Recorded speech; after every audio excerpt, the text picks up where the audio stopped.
కాంపేట్ ఇవ్వడానికి వచ్చిన టీము దానిపైననే చాలా పీస్ఫుల్గా మీటింగ్ జరిగేటప్పుడు మధ్యలో నుండి నిజామాబాద్కు జిల్లాకు సంబంధించిన బీజేపీ అధ్యక్షులు నిజామాబాద్ని కాదని చెప్పేసి ఇందూర్ అని చెప్పడం వల్ల మేము దానిపైన అబ్జెక్షన్ చేశాము.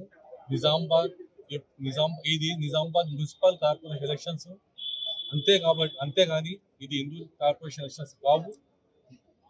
వచ్చే రోజులలో కూడా ఇది నిజామాబాద్ కార్పొరేషనే ఉంటుంది, ఇది ఇందూర్ కార్పొరేషన్ ఇప్పటికి కాదని చెప్పేసి మేము మీరు మనం చేస్తున్నాం.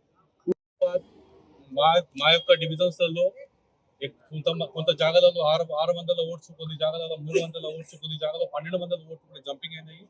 దాని గురించి మేము కమిషనర్ గారి దృష్టికి తీసుకెళ్లడం జరిగింది. కమిషనర్ గారు బిఎల్ఓస్ని, రెవెన్యూ వాళ్ళని, మళ్ళా డిపార్ట్మెంట్ సంబంధించిన మిగతా ఆఫీసర్స్ అందరినీ వార్డులలో తింపి దాంతో ఎంక్వైరీ చేసి 8వ తారీఖు వరకు డ్రాఫ్ట్ తయారు చేసి మా అందరికి దృష్టిలో తీసుకొస్తామని చెప్పారు. కాబట్టి మేము కమిషనర్ గారితో మీద నమ్మకం ఉంచుకొని వారిపైన వాళ్ళు కాంపిటీషన్ బయటకు వెళ్ళడం జరిగింది. అదే మీ దృష్టికి తీసుకెళ్తాం.